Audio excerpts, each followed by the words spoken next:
Good day everyone. Hi, I'm Lori and this is the part 6 of the Module 3 report, What Social Issues Can Benefit from Social Marketing. As a brief review, social marketing is a distinct marketing discipline that refers primarily to efforts focused on influencing behaviors that will improve health, prevent injuries, protect the environment, contribute to communities, and recently enhance financial well-being.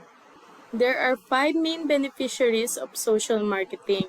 These are health promotion, injury prevention, environmental conservation, community involvement, and financial well-being. Later on, we will discuss them one by one, but this time, a reminder. Unlike advertising, the competition of social marketing is most often the current or preferred behavior or status quo of our target audience. That means whereas advertising is competing against other agencies to make the more appealing, probably more likely to get more traction or the more viral commercials, in social marketing, we are competing against the norm. Smoking in public, that's our competition. Glorification of eating disorders, that's our competition. The role of social marketing is to change the behavior of the people for the better. Beneficiary of social marketing, health promotion. In here, we have a list for the most common health promotions such as tobacco use, binge drinking, teen pregnancy, obesity, HIV or AIDS, high cholesterol, breastfeeding, cancers, birth defects, immunizations, oral health, diabetes, and eating disorders. Next, we have some examples of health promotion. These are from the DOH or POPCOM. These are posters for family planning, hand washing, and antibiotics intake. We can observe here in the examples is that there is a call to action. There is a firm instruction for the readers. It can also be noted that all information needed by the readers and audience is indicated in the cards. Next is intervention. And here is the list of the common topics after that. Under that, drinking and driving, seat belts, proper safety restraints for children in cars, suicide, drowning, domestic violence, gun storage, school violence, fire, senior citizen safety, and household poison. In these examples, creativity shine. For drink and drive poster, it is seen that the cliff between the car and the house is shaped like a beer mug or a cup. Additionally, the letters D, I, and E are highlighted. Unlike the first set of examples I showed you earlier, this poster uses fewer words, but rather uses graphics to convey their message.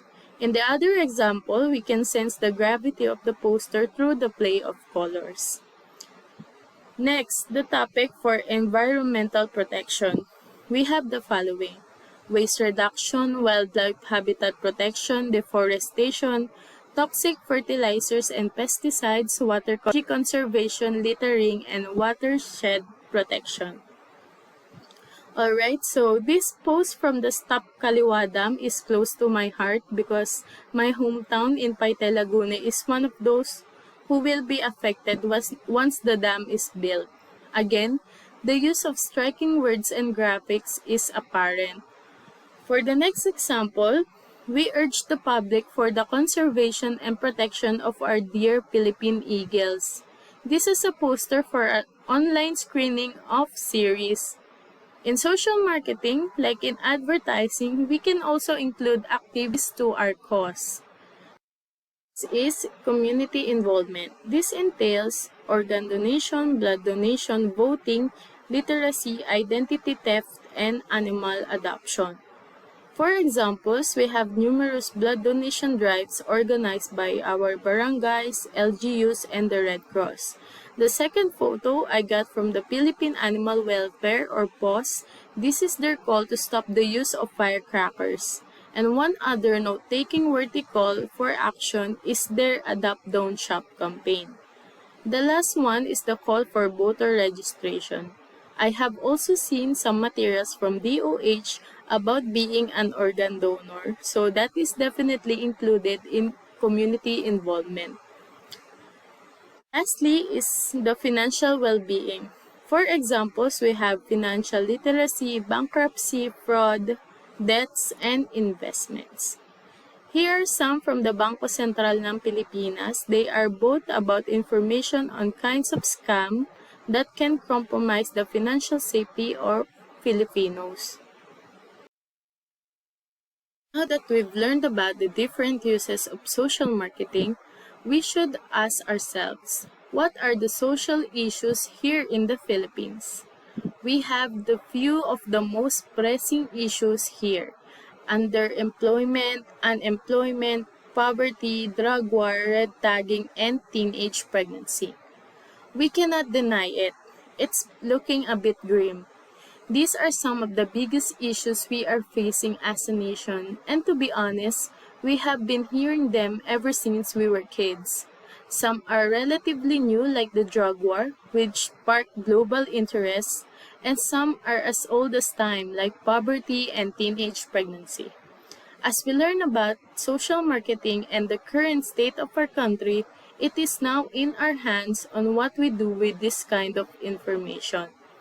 But of course, our government is working tirelessly to combat these issues, and some have been very successful indeed. Here are some examples of Philippine social marketing projects. First is this. We all know this. I only screen grabbed the opening of the music video, but we all know that her first words are, "Isang taon pa lang ako." This campaign was launched by the DOH 10 years ago in 2014 to combat overpopulation. We all know her story, and I recently saw some commentaries that this campaign actually traumatized an entire generation into not having kids. Well, according to recent data, for the first time in years, the Philippines is seeing a significant decline in birth. So I guess this commercial worked. The second example is this horrendous, I might dream of this monster later when I'm sleeping. This is the official mascot of the DOH campaign, Yossi Kadiri. This campaign was first launched in the 90s to combat smoking. Years later, just in 2019, the campaign was relaunched. I remember seeing this poster in every barangay health center when I was in elementary school. For the last example of the Philippine social marketing campaign projects is this 18-day campaign to end violence against women and children, or VOW. This is spearheaded by the Philippine Commission on Women, and it is the more recent campaign of a government agency. It is also notable that other agencies are taking part in this campaign as well. So that's it for my report. Thank you very much. For the next part, please answer these following questions. What slogan would you create for social marketing for red tagging? And what do you think is the most pressing issue among all discussed Philippine social? You may only choose one and briefly explain. Again, thank you everyone for listening to my report and have a great day ahead. Thank you.